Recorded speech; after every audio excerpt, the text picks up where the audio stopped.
Hi good evening అందరికీ. So last class మనం ఏంటంటే ఎలక్ట్రికల్ ఏసీ సర్క్యూట్స్లో pure resistor, pure inductor, pure కెపాసిటర్కి ఏసీ సప్లై ఇచ్చినప్పుడు అందులో వోల్టేజ్ కరెంట్ రిలేషన్షిప్ ఏ విధంగా ఉంటాయి, దాని యొక్క ఫేసార్ డయాగ్రామ్స్ ఏంటి, దాని యొక్క పవర్ డయాగ్రామ్స్ అంటే పవర్ ట్రయాంగిల్ ఏ విధంగా ఉంటుంది, అందులో యాక్టివ్ పవర్ ఏ విధంగా కనుక్కుంటాం, రియాక్టివ్ పవర్ ఏ విధంగా కనుక్కుంటాం, అపరెంట్ పవర్ ఏ విధంగా కనుక్కుంటాం, ఇలాంటి కాన్సెప్ట్ చూసాం కదా. ఈరోజు క్లాస్లో మనం ఏంటంటే మనం ఏదైతే కాన్సెప్ట్ నేర్చుకున్నామో దానికి ఒక ప్రాక్టికల్ ప్రాబ్లం ఏదైనా ఇచ్చినప్పుడు దాన్ని ఏ విధంగా సాల్వ్ చేస్తాం అనేది ఈ రోజు క్లాస్ మనం చూస్తాం. ఇందులో మనకి ఏంటంటే క్వశ్చన్ ఏంటంటే the voltage across a circuit is given by 120 sin 100 pi of t plus 30 degrees. The current through the circuit is 5 sin 100 pi of t plus 45 degrees. Find out the active power, reactive power and apparent power and power factor. ఇది మనం కనుక్కోవాలి. First మనకి ఇచ్చిన data నుంచి ఏదైతే మనకు voltage equation ఇచ్చాడో ఇది V ఈక్వల్ టు ఏంటిది 120 sin 100 pi t plus 30 degrees. ఇదన్నమాట. దీన్ని ఒక స్టాండర్డ్ ఈక్వేషన్ కంపేర్ చేసుకుంటాం. V equal to Vm sin omega t plus theta. General మనకి ఇలా ఉన్నప్పుడు దీన్ని ఎలా రిప్రజెంట్ చేసుకుంటాం అంటే V equal to Vm at an angle తీటాగా ఇండికేట్ చేసుకుంటాం మనం. సేమ్ వే దీన్ని ఎలా ఇండికేట్ చేసుకుంటాం అంటే ఇక్కడ మనం V equal to 120 at an angle, ఇక్కడ 30 degrees ఉంది కాబట్టి ఎట్ అన్ యాంగిల్ 30 degrees. ఇది నాకేంటి వోల్టేజ్. ఇప్పుడు మనం వోల్టేజ్ ఏ విధంగా తీసుకున్నామో సిమిలర్లీ కరెంట్. ఇక్కడ నా కరెంట్ ఎలా ఉంది I equal to 5 sin 100 pi of t plus 45 degrees. దీన్ని దేంతో కంపేర్ చేసుకుంటాం అంటే I equal to Im sin omega t plus angle theta I. యాక్చువల్గా ఇక్కడ ఏంటంటే తీటా వి తీటా ఐగా ఇండికేట్ చేసుకుంటాం. ఎందుకంటే అది వోల్టేజ్ కరెంట్ అనేది ఇండికేషన్ కోసం. దీన్ని ఎలా ఇండికేట్ చేసుకుంటాం అంటే మనము current I equal to I M at an angle theta ఐగా ఇండికేట్ చేసుకుంటాం. సిమిలర్లీ ఇక్కడ మనం ఏం చేస్తాం కరెంట్ని కరెంట్ ఐ ఈక్వల్ టు దానికి మ్యాగ్నిట్యూడ్ ఎంత ఉందంటే కరెంట్ 5 ఉంది, దానికి యాంగిల్ ఎంత ఉందంటే నాకు 45 degrees. ఇప్పుడు నాకు వోల్టేజ్ తెలిసింది, కరెంట్ తెలుసు. With respect to magnitude as well as phase angle. ఇది నాకు కరెంటు, ఇది నాకు వోల్టేజ్. ఇప్పుడు నాకు ఈ రెండింటికి మనం ఫేసార్ డయాగ్రామ్ నోట్ చేసాం అనుకోండి. నాకు ఏ విధంగా వస్తుందంటే ఇక్కడ అబ్జర్వ్ చేయండి. ఇదేమో నేను తీసుకున్న రిఫరెన్స్, ఇది నేను తీసుకున్న రిఫరెన్స్. ఫస్ట్ ఇక్కడ ఏంటంటే మనం ఏం తీసుకుందాం వోల్టేజ్ తీసుకున్నాం. ఇక్కడ నాకు వోల్టేజ్ ఏముంది 30 degrees ఉంది. 0 అంటే 30 degrees అనేది పాజిటివ్ ఉంది కాబట్టి లీడింగ్లో తీసుకోవాలి. అంటే ఇదేమవుతుంది నాకు ఇది అంటే వోల్టేజ్, దీనికి యాంగిల్ ఎంత అంటే నాకు 30 degrees. నెక్స్ట్ కరెంట్ చూడండి. కరెంట్కి దాని యొక్క దాని యొక్క ఫేస్ యాంగిల్ ఎంత అంటే 45 degrees. ఇక్కడ నాకు పాజిటివ్ వాల్యూ ఉంది కాబట్టి యాంటీ క్లాక్ వైజ్ డైరెక్షన్ తీసుకోవాలి, యాంగిల్ 45 degrees. 45 degrees కాబట్టి యాంటీ క్లాక్ వైజ్ డైరెక్షన్ అప్పుడు ఇలా వస్తుంది. ఇదేంటి ఇది కరెంట్ ఐ. దీనికి యాంగిల్ ఎంత ఉంటుంది అంటే నాకు 45 degrees. మనం తీసుకునే వోల్టేజ్ కరెంట్ ఇది. జనరల్ మనకి ఏంటంటే పవర్ ఫ్యాక్టర్. పవర్ ఫ్యాక్టర్ అంటే ఏంటి the cosine angle difference between voltage and current. ఇక్కడ మనం తీసుకున్న వోల్టేజ్కి కరెంట్కి యాంగిల్ డిఫరెన్స్ ఎంత ఉంది. వోల్టేజ్ యాంగిల్ ఏమో 30 degrees, కరెంట్ యాంగిల్ ఏమో 45 degrees. రెండింటి డిఫరెన్స్ ఎంత ఉందంటే నాకు 15 degrees అన్నమాట. అదే నాకు పై ఈక్వల్ ఎంత అవుతుందంటే ఇక్కడ నాకు 15 degrees అవుతుంది. అదే నాకు ఏమవుతుంది పవర్ ఫ్యాక్టర్ యాంగిల్ అవుతుంది. ఓకే. ఇప్పుడు మనం ఏం అనుకోవాలంటే ఇందులో ఫస్ట్ ఇక్కడ ఇంకోటి ఏంటంటే ఇక్కడ ప్లస్ వస్తుందా మైనస్ వస్తుందా అని మీకు డౌట్ వస్తుంది.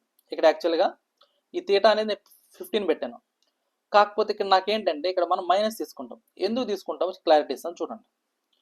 జనరల్ మనకి ఏంటంటే ఈ యొక్క పవర్ ఫ్యాక్టర్ యాంగిల్ అన్నప్పుడు ఎలా తీసుకుంటాం అంటే మనము ఈ యొక్క పవర్ ఫ్యాక్టర్ యాంగిల్ అంటే theta V minus theta I. దీన్నే మనం ఏమనుకుంటాం అంటే ఓవరాల్ తీటా అనుకుంటాం. Theta V minus theta I.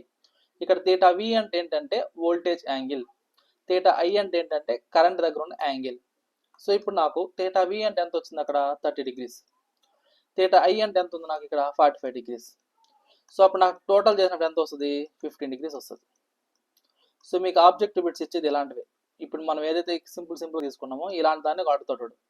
ఏముంది 2 ఈక్వేషన్ ఇచ్చేస్తాడు, వోల్టేజ్ కరెంట్ ఇచ్చేసి what is the phase angle అంటాడు. అలాంటప్పుడు మనం ఏం చేయాలా ఈ ఫామ్లో యూస్ చేసుకోవాలి. Theta equal to theta V minus theta I. ఇది ఇంపార్టెంట్ వన్. ఓకేనా. కాబట్టి ఇక్కడ నాకు ఏమైంది పవర్ ఫ్యాక్టర్ యాంగిల్ ఎంత అంటే -15 degrees. సో ఇక్కడ క్లియర్. సో ఇప్పుడు నాకేం కావాలంటే మనకి ఇచ్చిన ప్రాబ్లంకి యాక్టివ్ పవర్ కనుక్కోవాలి. సో నాకేం కావాలంటే యాక్టివ్ పవర్. సో ఇక్కడ మనకు జనరల్గా మనం ప్రీవియస్ క్లాస్లో చూసాం. సో యాక్టివ్ పవర్ అంటే ఏంటి నాకు ఫార్ములా అంటే so 1/2 times of VM into IM cos theta. ఎప్పుడు మ్యాక్సిమం వాల్యూస్ ఇచ్చినప్పుడు. ఒకవేళ అలా కాకుండా ఆర్ఎంఎస్ వాల్యూస్ ఇచ్చినప్పుడు అయితే VRMS IRMS cos theta. Okay. So ఇప్పుడు నాకు మ్యాక్సిమం వాల్యూస్ ఉన్నాయి కాబట్టి మనం ఏం చేస్తాం, విఎం ఐఎం తీసుకున్నాం. సో ఇప్పుడు నాకు విఎం వాల్యూ ఏమో 120. సో ఇది విఎం అవుతుంది. ఇందులో నుంచి విఎం వాల్యూ ఎంత అంటే నాకు 120. సో ఇందులో నుంచి కరెంట్ ఐఎం వాల్యూ ఎంత అంటే నాకు 5. సో ఇప్పుడు మనం వాటిని తీసుకుంటాం. సో ఇక్కడ నాకు ఏమవుతుంది 120 అనేది విఎం మ్యాక్సిమం వోల్టేజ్. ఐఎం అంటే ఏంటంటే 5 కాస్ థీటా వాల్యూ ఎంత అంటే -15 degrees. సో ఇప్పుడు నాకు పవర్ అంటే ఇవన్నిటిని మనం మల్టిపుల్ చేసుకుంటే ఎంత వస్తుంది నాకు. సో ఇక్కడ చూడండి. సో దీన్ని సాల్వ్ చేసుకుంటే సో మీరు క్యాలిక్యులేటర్ యూస్ చేసుకుని మీరు సాల్వ్ చేసుకుంటే దాని వచ్చే వాల్యూ ఎంత వస్తుంది అంటే నాకు అప్రాక్సిమేట్లీ చేసేది సో 289.7 వస్తుంది. So 289.77 watts. సో ఇది నాకేంటి యాక్టివ్ పవర్. సో నెక్స్ట్ ఏం కనుక్కోవాలి, నేను రియాక్టివ్ పవర్ కనుక్కోవాలి. సో మనకి ఇచ్చిన ప్రాబ్లంకి రియాక్టివ్ పవర్ కావాలి. సో రియాక్టివ్ పవర్ అంటే ఫార్ములా ఏంటి, సేమ్ ఎప్పుడైతే మనకి ఇచ్చిన సర్క్యూట్లో మ్యాక్సిమం వోల్టేజ్ మ్యాక్సిమం కరెంట్ ఇస్తాడో సో అప్పుడు రియాక్టివ్ పవర్ ఫార్ములా ఏంటంటే 1/2 times of VM into IM sine theta. So ఇప్పుడు నాకు 1/2 టైమ్స్ ఆఫ్ విఎం వాల్యూ ఏమో 120, కరెంట్ ఏమో 5, సైన్ యాంగిల్ ఎంత అంటే నాకు -15 degrees. సో ఇక్కడ నాకు ఏమొస్తుంది అంటే ఇది సైన్ ఆఫ్ మైనస్ థీటా ఏమవుతుంది అంటే -sin థీటా అవుతుంది. కాబట్టి ఇది మైనస్లో వస్తుంది. కాబట్టి -77. సో దీని వాల్యూ సాల్వ్ చేసుకుంటే మనకు 77.645 వస్తుంది. 77.645 ఇదేంటిది రియాక్టివ్ పవర్ వాల్యూ. ఓకేనా. సో ఇక్కడ ఏంటంటే ఈ సైన్ ఆఫ్ మైనస్ థీటా ఏమవుతుందంటే ఇక్కడ సో ఇక్కడ చూడండి సైన్ ఆఫ్ మైనస్ థీటాని ఎలా రాసుకుంటాం అంటే -sin థీటా రాసుకుంటాం. సో ఈ కాన్సెప్ట్ బేస్ చేసుకుని ఇది రాశాను నేను. ఓకేనా. అందుకని ఇది మైనస్ అయింది.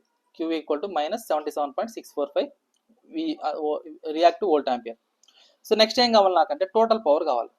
అంటే ఏంటి కాంప్లెక్స్ పవర్. దాన్ని మనం ఏమంటామంటే total power or apparent power. So total power and apparent power.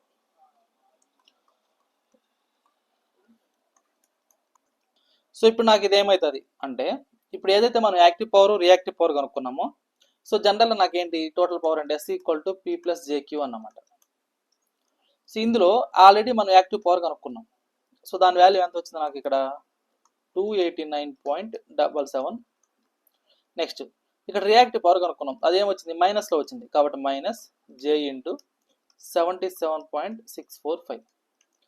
So దీని యొక్క మ్యాగ్నిట్యూడ్ చేస్తే వచ్చే వాల్యూ నాకేమవుతుంది అంటే అపరెంట్ పవర్ అవుతుంది. సో దీన్ని మనం క్యాలిక్యులేటర్ దీన్ని సాల్వ్ చేసుకుంటే దాని వాల్యూ అనేది వస్తుంది. ఓకే. సో అడక ఓకే. నెక్స్ట్ ఏం కావాలి నాకు పవర్ ఫ్యాక్టర్ కావాలి. So power factor. ఇప్పుడు పవర్ ఫ్యాక్టర్ అంటే మనం ఎలా ఇండికేట్ చేసుకుంటాం అంటే జనరల్గా సో కాస్ పైనే మనం ఏమంటాం జనరల్గా పవర్ ఫ్యాక్టర్ అంటాం. సో ఇప్పుడు నా పవర్ ఫ్యాక్టర్ కాస్ పై అంటాం కదా. సో ఇప్పుడు నాకు పై వాల్యూ ఎంత అంటే ఇక్కడ నాకు -15 degrees. దీన్ని కాస్ థీటా కానీ కాస్ పై కానీ అనుకుంటుంటాం. సో ఇప్పుడు నాకు ఏమవుతుంది అంటే ఇది కాస్ ఆఫ్ -15 degrees మనం ఏమవుతుంది పవర్ ఫ్యాక్టర్ అవుతుంది. సో కాస్ ఆఫ్ -15 చేసినప్పుడు దీని వాల్యూ ఎంత వస్తుంది అంటే నాకు సో 0.966 వస్తుంది. సో ఇది కూడా ఎలా ఉంటుంది నాకు లీడింగ్లో ఉంటుంది.